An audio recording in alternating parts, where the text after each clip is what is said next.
Hey everybody, my name is Bethany. Welcome to my home studio here in Texas.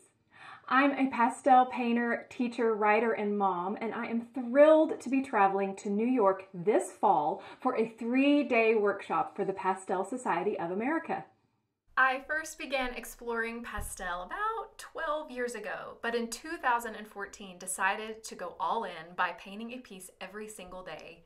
In that season, and even now, I had kids at home. They were underfoot all the time, and it was really difficult to get out into the field for the plein air studies I really wanted to be doing. So, between school pickup and football practice, I needed a way to study and learn, and only had not so great reference photos to work with. In our 3 days together, I will help you explore the methods I used to bring color, nuance, emotion, and mood to those boring, regular photographs.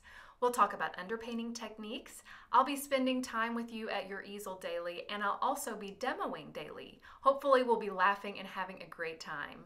I want you to come away with confidence and encouragement that you can take your photos to a new level, even when you plain just can't paint.